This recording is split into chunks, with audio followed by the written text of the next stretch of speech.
আসসালামু আলাইকুম। Stock investment thoughts চ্যানেলে সবাইকে স্বাগতম। প্রথমেই একটু ডিসক্লেমার অংশটুকুতে কয়েক সেকেন্ড চোখ বুলিয়ে নেওয়ার অনুরোধ করছি। কেন এই বিষয়টা আমরা প্রিভিয়াসলি বলেছি, stock market is very risky and you must have to spend your each and every penny with some knowledge and obviously in experienced person. So that's the reason stock investment thoughts disclaimer অংশটুকু আপনাদেরকে পড়ার জন্য অনুরোধ করছে। এবং আমাদের আজকের এই কন্টেন্টগুলোতে আপনাদের প্রিভিয়াস আমার যেই চ্যানেলে আমার যেই ভিডিওটা ছিল সেই ভিডিওতে যেই কমেন্ট সেকশনে যেই শেয়ারগুলো এসেছিল সেই শেয়ারগুলো নিয়েই আমি একটু আলোচনা করার চেষ্টা করছি।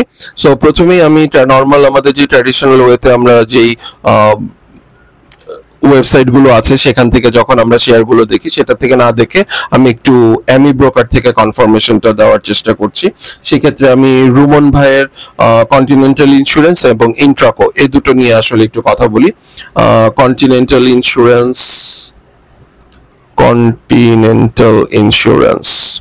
কন্টিনেন্টাল ইন্স্যুরেন্সের প্রথমেই আমাদের প্রিভিয়াস জাস্ট একটু আগেই যেই ভিডিওটা আমরা আমাদের চ্যানেলে আপলোড করেছিলাম সেখানে আমি সহজে ট্রেন্ড বোঝার একটা উপায় বলেছিলাম। হাই ক্যান এসি খেয়াল করে দেখেন স্টিল শেয়ার খুব চমৎকারভাবে গ্রিন সিগন্যাল করে উপরে উঠছে, তার মানে এটাকে আমি ধরেই নিতে পারছি এখনো তার পজিটিভনেস বিল শেষ হয়নি। এবং প্যাটার্নটা ডাউন চ্যানেল প্যাটার্ন, সে ব্রেকআউট করেছে, ব্রেকআউটটা করেছে 30 তারিখের পরে। এবং আমাদের যেই 30 তারিখে যে মার্কেটটাও স্ট্রেট ব্রেকআউট করে সেই ব্রেকআউটে সেটাও এই শেয়ারটাও ব্রেকআউট করে এবং পরবর্তীতে যারা 30 তারিখে ইনভেস্ট করেছে তারা অলরেডি ইন প্রফিট জোন 33 টাকা। নিয়ারেস্ট যে সাপোর্ট জোনটা আছে সেটা 34 টাকা, পরবর্তীতে সাপোর্ট জোন আছে 38 টাকা এবং পরবর্তীতে 47 টাকা 80 পয়সা। এই যে অপশনসগুলো এই অপশনসগুলো কিন্তু অলরেডি প্রি ডিফাইন করা থাকে এবং এখানে আপনাকে যখন ফর্মুলা এডিশন অ্যামি ব্রোকারে করে রাখা হয় তখন সে অটোমেটিক্যালি আপনাকে higher high higher low exactly candle অনুযায়ী পারফেক্টলি মেনটেন করে দেয় তার রেজিস্ট্যান্স এবং সাপোর্ট জোন। সো সবকিছু মিলিয়ে যদি আপনি বলেন so continental insurance in a good shape. আমরা নিয়ারেস্ট পজিশনটা 38 টাকা 50 পয়সা পাচ্ছি এবং পরবর্তীতে হয়তোবা এটার ভলিউম এবং আদার্স ক্রাইটেরিয়া ভেদে আমরা পরবর্তীতে 45 বা 47-48 টাকায় যাবে কিনা সেটা হয়তোবা সময় বলে দেবে। দেন আমরা ইন্ট্রাকো নিয়ে একটু কথা বলবো। ইন্ট্রাকো হচ্ছে সেম টু সেম কন্টিনেন্টাল ইন্স্যুরেন্সের একদম হুবহু carbon copy. Pattern down channel breakout করেছে সেম ডে সেম ওয়ে এবং এটার ক্ষেত্রে যেটা এসছে নতুনত্ব সেটা হলো হায়ার লোয়ার হাইটা পরবর্তীতে খুব কাছাকাছি দুটো লোয়ার হাই ক্রিয়েট করে, সেটা হলো 35 টাকা এবং অ্যাবাভ 36 টাকা লেভেলে। সো এই জায়গাগুলোতে আপনার একটা অবভিয়াসলি একটু রিটেস্ট হওয়ার একটা পসিবিলিটি আছে এবং এখানে যদি ভলিউম লেভেলটা খুবই কম এখানে ভলিউম লেভেলটা যদি একটুখানি বেড়ে যায় এবং পরবর্তীতে একটুখানি যদি ভলিউম লেভেলটা পজিটিভনেস শো করে তখন হয়তো বা আমরা এখান থেকে একটা ছোটখাটো র্যালি আশা করতে পারি। বিলাল ভাইয়ের অনেকগুলো শেয়ার আছে, সেই ক্ষেত্রে জিএসপি ফাইন্যান্স নিয়ে আমি বলবো না। জিএসপি ফাইন্যান্স কিছুদিন আগেই আমরা জাস্ট 2-3টা ভিডিও আগেই হয়তো আলোচনা করেছি, ওখান থেকে একটু দেখে নেবেন। বিকন ফার্মা একই অবস্থা, রানার অটো, ক্যাপিটেক এবং বিডি ফাইন্যান্স নিয়েও আমাদের আলোচনা আছে। সো বিডি ফাইন্যান্সের ব্যাপারটাও আপনারা একটু কষ্ট করে বেলাল ভাই পিছনের ভিডিওগুলোতে একবার একটু চোখ বুলিয়ে নেবেন। রানার অটোটা নিয়ে আলোচনা হয়নি, রানার অটোটা নিয়ে আমি একটু আলোচনা করে দিই। সেটা হচ্ছে রানার অটো এক্স্যাক্টলি ফলিং ওয়েজেস প্যাটার্নটা পারফেক্টলি ব্রেকআউট করেছে। ফলিং ওয়েজেসটা ছিল এপ্রিল থেকে জুন, অলমোস্ট 3 মাসের একটা ব্রেকআউট আসছে, স্ট্রং ব্রেকআউট, কিন্তু ছোট্ট একটা নেগেটিভনেস শো করছে। সেটা হলো সে যখন র্যালি করার চেষ্টা করছিল পরপর দুটো নেগেটিভ ক্যান্ডেল এবং নেগেটিভ ক্যান্ডেলটা WMA 15 ডেজের ওয়েটেড মুভিং অ্যাভারেজের অ্যাটলিস্ট উপরে উঠে গেছে ভলিউমটা, যেটা নেগেটিভনেসটাকে অনেক বেশি স্ট্রংলি শো করছে। সো এখানে খুব দ্রুত একটা পজিটিভ এবং অবভিয়াসলি আগের দিনের ভলিউমের থেকে বেশি ভলিউমে যদি ট্রেড না হয় এবং প্রাইস যদি না বাড়ে, প্রাইসটা বাড়তে হবে অ্যাটলিস্ট 27 টাকা 90 পয়সা 80 পয়সার উপরে যদি ক্লোজ না করে তাহলে আসলে রানার অটো থেকে রান করা একটু একটু টাফ, সেই ক্ষেত্রে আমাদের পরবর্তী নিয়ারেস্ট সাপোর্ট জোন যেটা 25 টাকার লেভেলটা আছে, সেই লেভেলটাতে হয়তো বা আমরা রানার অটোটাকে দেখতে পারবো। সো যাদের কাছে হোল্ডিং এ আছে তারা অবভিয়াসলি রানার অটো নিয়ে একটু মানে ওটাকে কি বলে, খুব যত্ন সহকারে বা একটু বেশি, just give some extra care. ওই যে বলে না যে বাবা মার 3 সন্তান থাকলে যেই সন্তানটা একটু বেশি দুর্বল তাকে একটু বেশি আগলে রাখতে হয়। তো আপনার পোর্টফোলিওতে হয়তো বাকি 4টা শেয়ার অনেক ভালো, তো যে শেয়ারটা একটু দুর্বল সেটাতে একটু বিশেষ নজর দিতে হয়। রানার অটোটা হচ্ছে অনেকটা সেরকম, হালকা একটু দুর্বলতা দেখাচ্ছে, যেই দুর্বলতাকে আপনাকে একটুখানি বেশি নজর দিতে হবে। সাইদুর রহমান ভাইয়ের এমারেল্ড অয়েল নিয়ে আমার 2-3 মাস আগের একটা ভিডিও ছিল আমাদের ভিডিও চ্যানেলে, সো সেখান থেকে আপনারা একটুখানি আপডেট নিয়ে নেবেন। বা জাস্ট ছোট্ট করে আমি একটু এমারেল্ড অয়েল সম্পর্কে একটু বলে দিই। এমারেল্ড অয়েলটা not so good not so bad, মাঝামাঝি জায়গায় আছে, বিকজ ভলিউম লেভেলটা যেই কথাটা রানার অটোর ক্ষেত্রে বলেছিলাম সেম টু সেম, WMA এটা অ্যাবাভ করে গেছে ভলিউমটা, কিন্তু 40% অ্যাবাভ করার পরও এখানে red candle and it's a very alarming positions. So obviously 55 টাকা ক্রস করে হোল্ড যদি না করে সেই ক্ষেত্রে আসলে ব্রেকআউটটা পজিটিভ বা এক্স্যাক্টলি মানে ফুল ব্রেকআউট আমরা বলতে পারবো না, একটু হয়তো বা কনসিয়াসনেস এখানে দেখাতে হবে।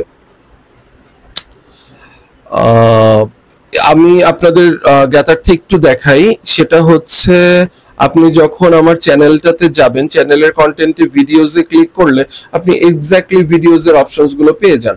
তারপরেও আমি আবার একটুখানি দেখানোর চেষ্টা করি। আপনি ভিউ চ্যানেলে, আমার চ্যানেলে ঢুকলেন,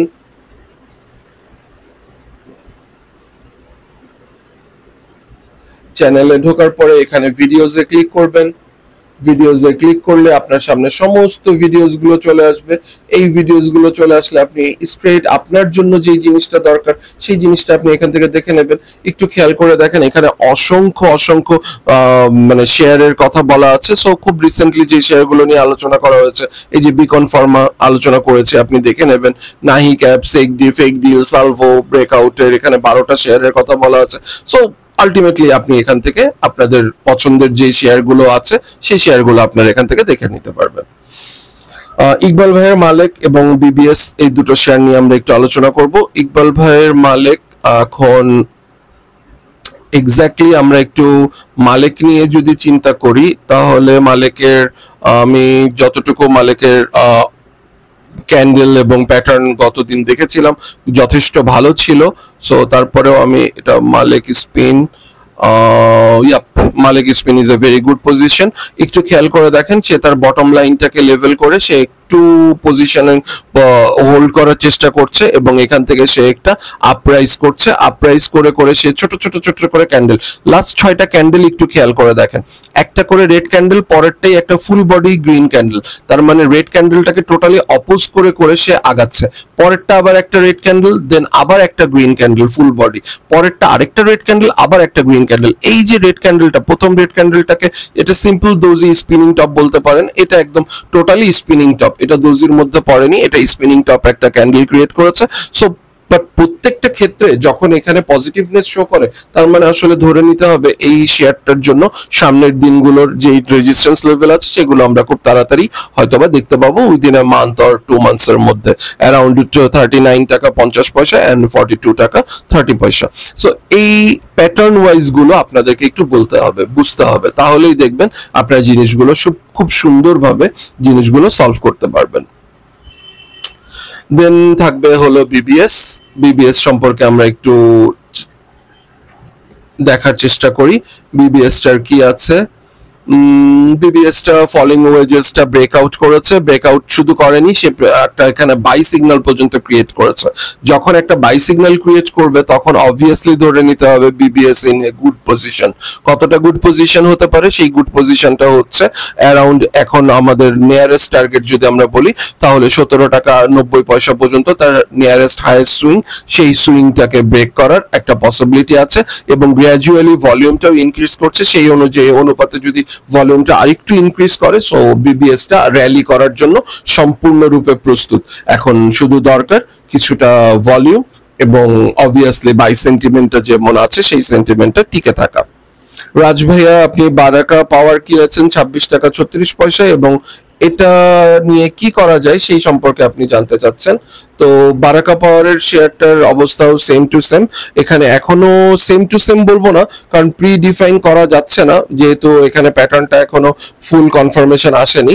বাট স্টিল এইখানে যখন একটা এরকম ফলিং একটা ডাউন ট্রেন্ডের মতো, যদি ছোট্ট একটা ডাউন ট্রেন্ড, সেই ডাউন ট্রেন্ডটাকে 2 মাসের ডাউন ট্রেন্ডটাকে ব্রেক করে এবং সেই 30 তারিখের যখন ব্রেক করে মার্কেটের সাথে সাথে শেয়ারটাও আস্তে আস্তে ওঠা শুরু করে এবং পরবর্তীতে সে এখানে একটা ছোট্ট ক্যান্ডেল ক্রিয়েট করে, যে ক্যান্ডেলটা হচ্ছে ইনসাইড বডি ক্যান্ডেল বলি আমরা, যেটা নেগেটিভ সাইড। কিন্তু প্রবলেম একটাই, সেটা হচ্ছে তার WMA যেটা ওয়েটেড মুভিং এভারেজ, সেইটার তুলনায় অনেকখানি নেগেটিভিটি শো করে ফেলেছে। ভলিউমটা অনেক বড়, ভলিউমটা যদি একটু ছোট হতো সেক্ষেত্রে আসার পরিমাণটা অনেকটা বেশি থাকতো।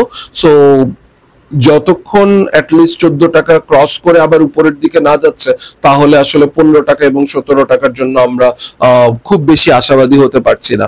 তারপরেও শেয়ারটা যথেষ্ট ভালো একটা অবস্থানে আছে, খুবই কম দামে আছে।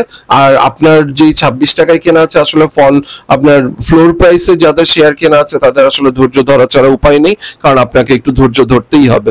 ধৈর্য না ধরলে এখান থেকে আপনি প্রপার এখান থেকে মুনাফাটা বের করতে পারবেন না।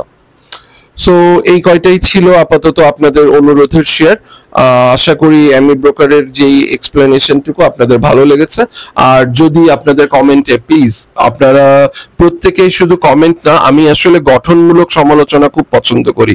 আমি আমার আগের ভিডিওতেও একই কথা বলেছি, আমার কোনো কথা, আমার কোনো এক্সপ্লেনেশন আপনাদের কাছে যদি মনে হয় যে এই জিনিসটা আরেকটা সেকেন্ড থট দেওয়া দরকার, প্লিজ আপনারা ভদ্রতা সম্মানবোধ বজায় রেখে আপনারা কমেন্ট করবেন এবং সেই কমেন্টের আমি যথাযথ উত্তর করার চেষ্টা করব।